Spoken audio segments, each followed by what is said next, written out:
Hello student, अभी globe के first video में आपने ग्लोब के बारे में जो प्रारंभिक जानकारी है उसके बारे में आपने जाना। आज मैं कल के वीडियो से ही आगे के पार्ट को बताऊंगा। आशा करता हूं आप ध्यानपूर्वक सुनेंगे। कल हमने आपको ग्लोब के बारे में नॉर्मली बताया था कि ग्लोब क्या है, ग्लोब को कितने पार्ट में डिवाइड किया हुआ है और पार्ट करने वाली जो लाइन है उस लाइन को हम किस नाम से जानते हैं और उनका मान क्या है। डायरेक्शन मैप में कैसा होता है, किस प्रकार से होता है, वो डायरेक्शन बताया गया था। वो अब उसमें उसके आगे के पार्ट को हम आज बताएंगे आपको। ग्लोब के मध्य में एक रेखा खींची गई थी, ये वाली रेखा, इसको हम कहते हैं इक्वेटर लाइन।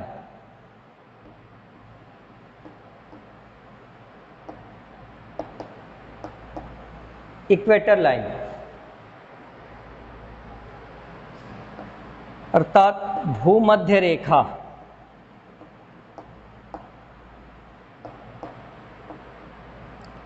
भूमध्य रेखा। अब इस रेखा को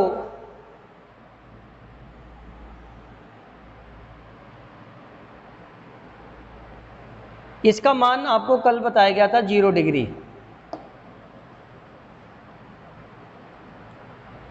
अब इस लाइन को हम और किस किस नाम से जानते हैं?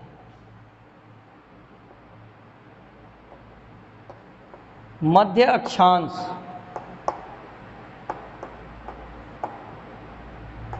रेखा।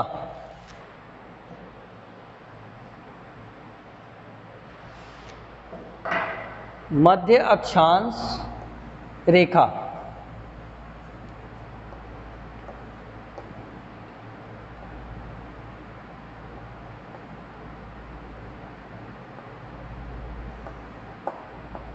Mid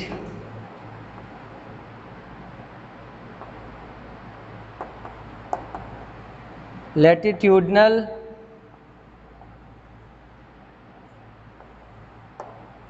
line.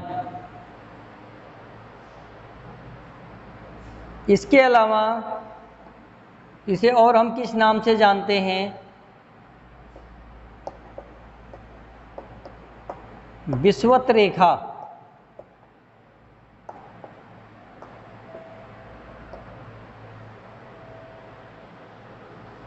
मेन रूप से इसका जो नेम है वो है आपका इक्वेटर लाइन।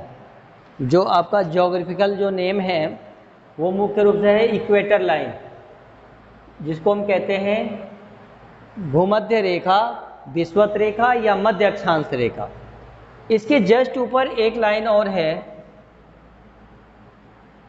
ये 23.5 यानी 23.5 डिग्री। इसको हम कहते हैं ट्रॉपिक ऑफ कैंसर।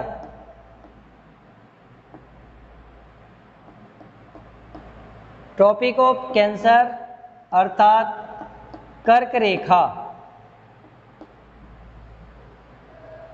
और जस्ट साउथ में यानी इक्वेटर लाइन के नॉर्थ में 23.5 पे आपका ट्रॉपिक ऑफ कैंसर है, जबकि इक्वेटर लाइन के साउथ पार्ट में, साउथ डायरेक्शन में 23.5 डिग्री पर ही आपका एक लाइन है जिसको कहते हैं हम कैप्रिकॉर्न। कैप्रिकॉर्न लाइन, इसको कहते हैं मकर रेखा। अभी जो ग्लोब की मुख्य लाइन है, मेन लाइन है, उन लाइनों के बारे में बता रहा हूं जो मुख्य रेखाएं हैं। अब जस्ट इसके बाद आपके 66.5 डिग्री और जस्ट इसके अपोजिट वैसे ही 66.5 degree,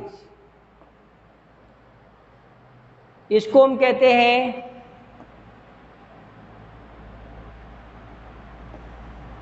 Arctic line, Arctic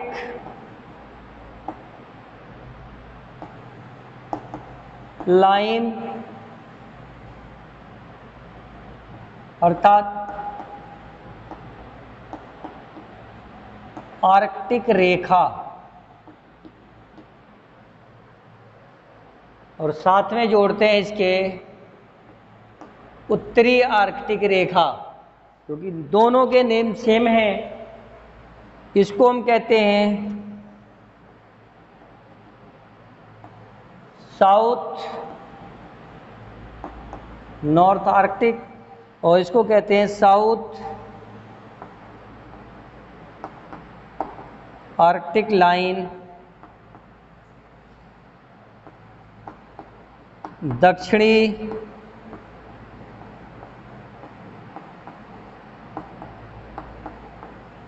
Arctic रेखा।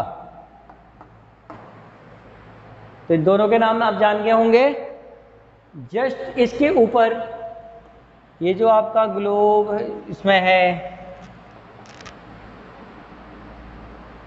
ये 90 डिग्रीज पे है,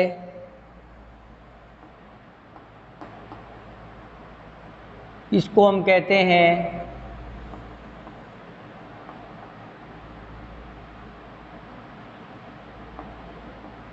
नॉर्थ पोलर लाइन, उत्तरीय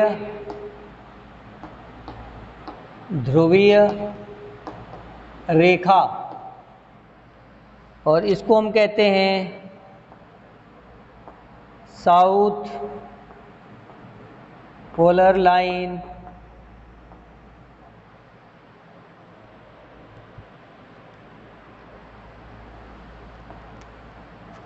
साउथ पोलर लाइन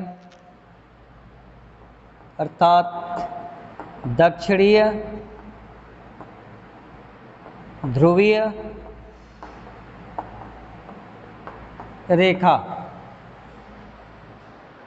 इस तरह से मुख्य रूप से ये 1 2 3 4 यानी नॉर्थ में 4 लाइन और साउथ में 4 लाइन, यानी ये टोटल 8 लाइन है जो बिल्कुल ही ग्लोब के लिए मेन है। अब इस तरह से ये जो भी डिग्रीज दी हुई है, यानी कि यहाँ से 0 डिग्री से हम चलते हैं। आपने सर्किल दिया होगा, मैथ पढ़ते हैं, सर्किल को हम जब डिवाइड करते हैं तो पूरे सर्किल का मान जो होता है वो 360 डिग्री होता है।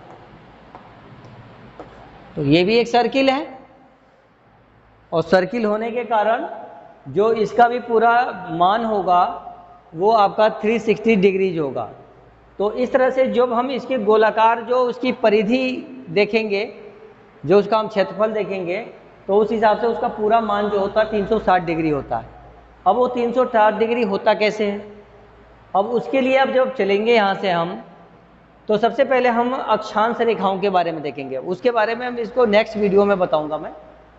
अभी सिर्फ आपको ये देखना था कि पूरे ग्लोब में जो ये 2 मुख्य रेखाएं हैं, लॉन्गिट्यूडनल और लैटिट्यूडनल, यानी अक्षांश और देशांतर रेखा, इसके माध्यम से पूरा ग्लोब जो है वो 4 पार्ट में डिवाइड होता है। अकॉर्डिंग अर्थ के पैरेलल जो है 2 पार्ट में,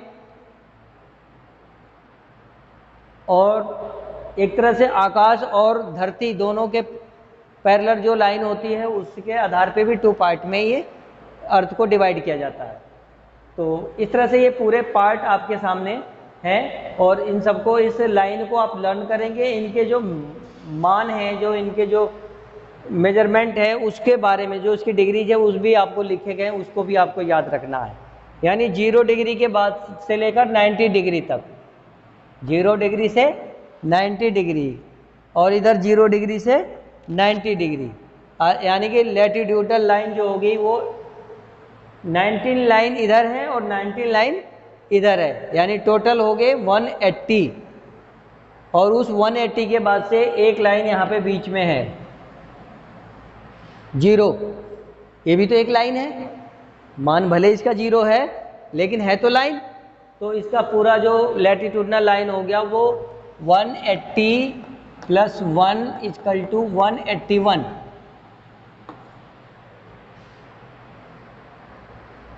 तो इस तरह से इसे आप पहले से देखेंगे, क्योंकि इसमें अभी स्पेस नहीं है, इससे आगे मैं बताऊंगा तो आपको समझ में नहीं आएगा। अभी मैं नेक्स्ट वीडियो के माध्यम से इसके आगे के पार्ट को बताऊंगा। आज सिर्फ इतना ही। Thank you.